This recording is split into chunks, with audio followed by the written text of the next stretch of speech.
So how many of you guys are sitting on the bench trying to decide whether or not they're going to pick up Tenebria? Ooh, that looks fun. How many of you guys trying to figure out if you're going to pick up this girl? Tough call, huh? Tough call. Let's give it a try and see. This could be a disaster. Mort's kind of scary. Get injured, Mort. Pop. Okay, let's control everybody.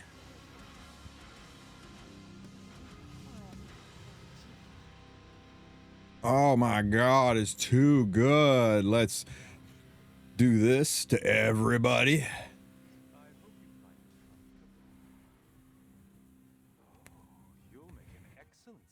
Let's do this and push up. Can we... I know it's ice into green. I know this. But Elvira has got legs that go all the way to the ground, and I'm confident that she's going to get this defense break off.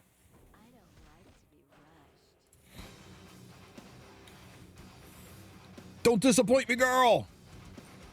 Never disappoints me. Here, Mort, hold one of these.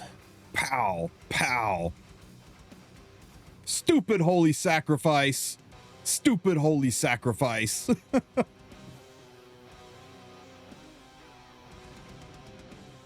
Ah.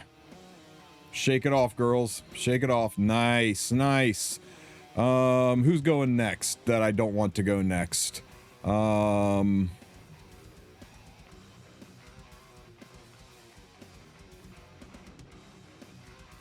You.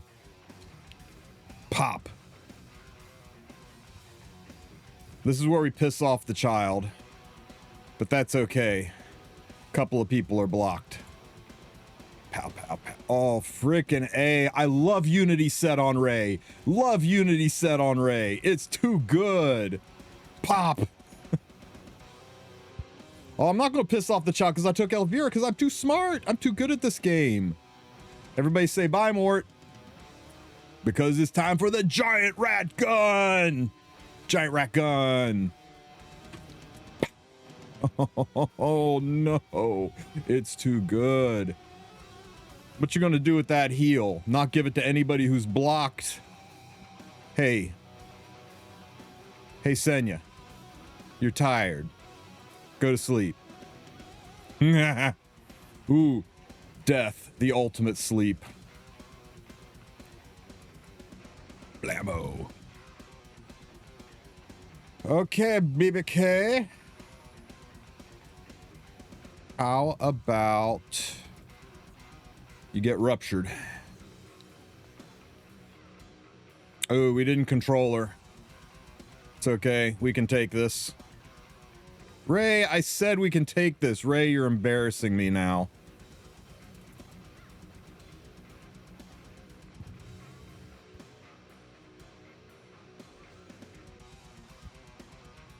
Ow, ow, ow. We better kill this BBK before things get a little, out of control here, guys.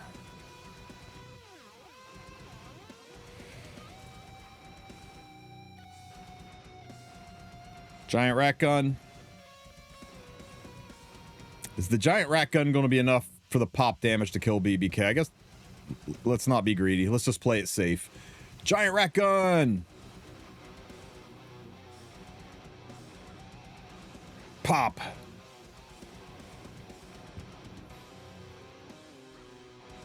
So a fight we really shouldn't have won, and we won because of Tenebria. So, yeah, Tenebria is a lot of fun, guys. You could do some pretty unethical things with Tenebria. And my Tenebria is not even all that, right? This is what she looks like. Now I did build a I did build a 299 one and was having a lot of fun with that. But I'm digging the high effectiveness. You saw me stun and sleep and just hold down that BBK, right? And you can do that when you're over 200 effectiveness. And don't let the 199 fool you. I got another 22 effectiveness kicking out here. So pretty fun unit. But how good is she? I mean, you could probably think of 20 or 30 different teams to have killed that team that I just fought, probably better and faster and more efficiently. But should you do it? Should you guys blow your pity on this unit? Well, the short answer is probably not. And the longer answer is most definitely not. Let me go in my takes on Tenebria, whether or not you should get her, and if she's right for your team. First of all, her entire kit says applies to heroes only. The block applies to heroes only. The rupture applies to heroes only. She is a PvP character. When it says applies to heroes only, what they mean is you can only use these skills in Guild Wars, Arena, and RTA. You cannot be like, oh, I'm fighting Zeo on stage 3, so it'll work there because Zeo's a hero. No, in that case, he's not a hero. He is an enemy. He's a mob. He is technically, by game definition, a monster. So, yeah, she has zero usability outside of PvP. But Arena, RTA, and Guild Wars, usually people engage with at least one of those modes, if not multiple modes. So let's talk about how usable she is there. In the Arena, yeah, she was fun. I mean, we had a lot of fun with that fight, right? We almost blew it there when we didn't stun or sleep Tenebria or BBK at the end, but that's the RNG of this unit. She has got a lot of counters. This girl right here causes her some serious problems. This girl right here just murders her.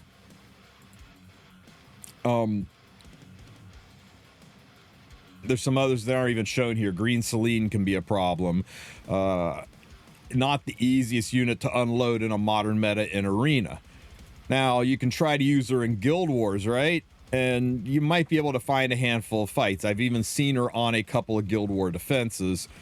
Those defenses are usually pretty easily surmountable. Not always, but usually. But where are you going to pick her in Guild War? Because remember, Guild War is one of those places where, like, if you screw up and whiff in Arena, it's okay, go next. You screw up and whiff in RTA, you lose a few points. You'll get it back in the next win. You screw up and lose in Guild War, you just lose. You don't get the mystics, your guild maybe doesn't win the war. So there's less room for RNG. You're trying to go with teams that are safer, teams that don't have a chance to fail. And Tenebria, she is 15%'s mistress. She's the queen of nightmares, and she really draws a big red arrow to the nightmare of being 15%ed and RNG. So not the easiest unit to use in Guild Wars.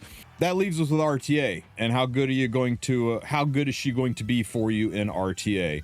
Well, she is difficult to weave in, but she's a very solid 3, 4, 5 pick that can ruin your enemy's time. Now, she is a lot easier to use in round mode, in tournament mode, in lunatic mode. We're seeing her make some strides in RTA, but I was about a 50% win rate when I used her in RTA. When I actually built her proper and started using her in earnest, about a 50% win rate. But the 50% I lost is when I first picked her, because if you first picked her, the enemy just goes excellent, and it goes very, very badly for you. So yeah, she's not Empyrean Ilanov, she's not Harsetti, she's not ML Landy, she's not ML Luna, she is not a monster run your enemy over, first pick and win, they don't ban it and win kind of a unit, but she is a very solid unit. On a tier scale, I would rate her as a really nice A tier unit. She's a solid pick that can enhance drafts and make you stronger, but does that make her a must pull? Well, I think I was pretty clear with what I just described. She is okay and fun.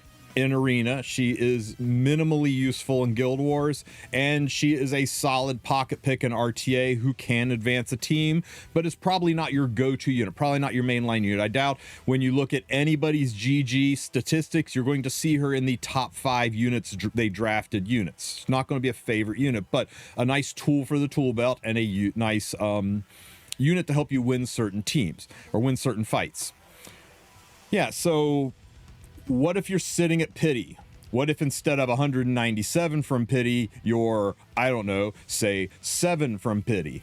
And you want to pick this unit up, but you don't want to risk missing out on the next broken monstrosity. Remember all the people that burned their pity on ML Tenebria only to have Boss Arunca come next? I think that was the order, right? Or was it who burned it on Hua Young to have Boss Arunca come next? Anyway, that's always the case, right? You use your pity on a unit because you think it's going to be amazing, and then the next unit is the meta, you don't have this unit, you don't have to play meta, and then you feel kind of bad.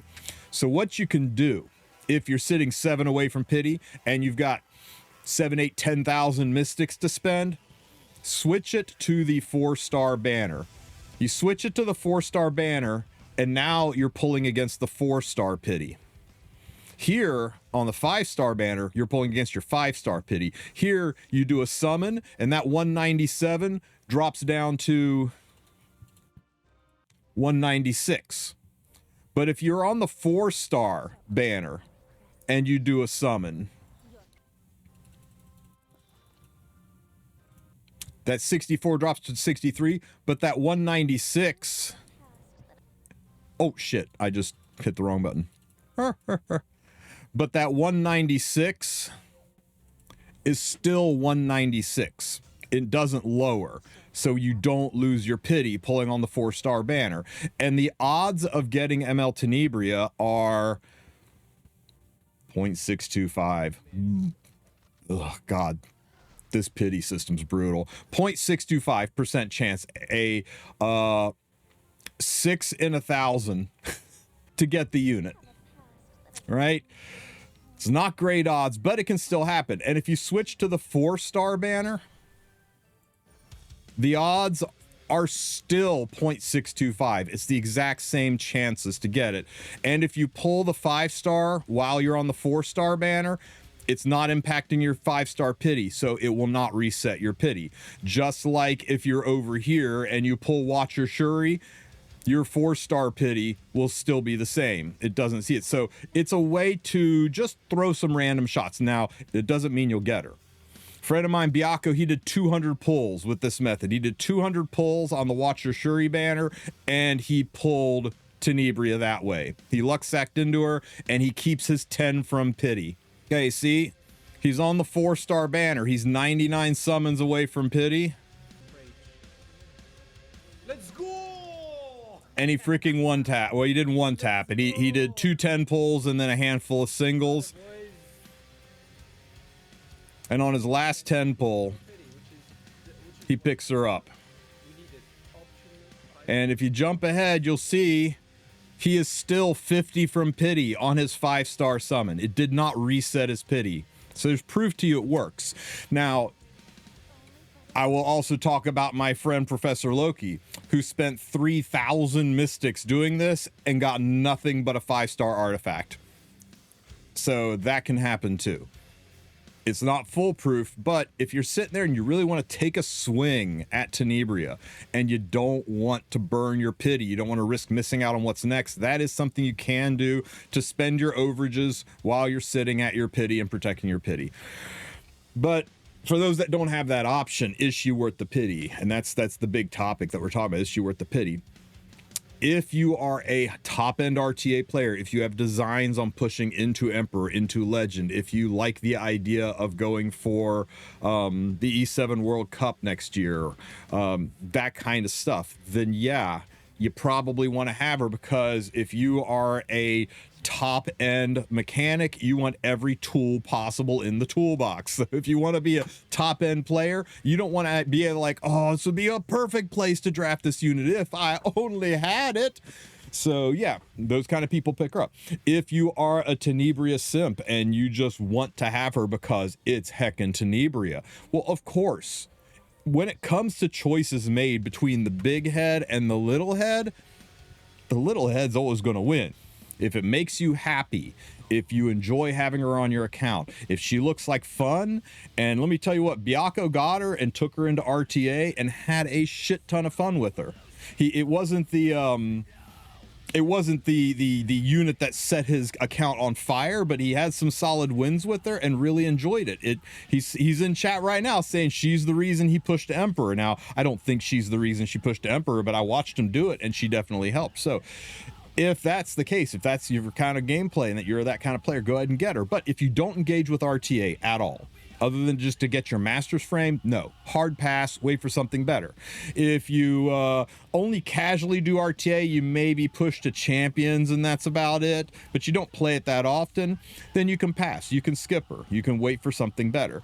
But if you push into the high end of RTA, you are a collector, you want to have all things Tenebria at your lobby table, then you for sure get her. And that's really all I have to say about that. Solid unit, A tier unit, a lot of fun.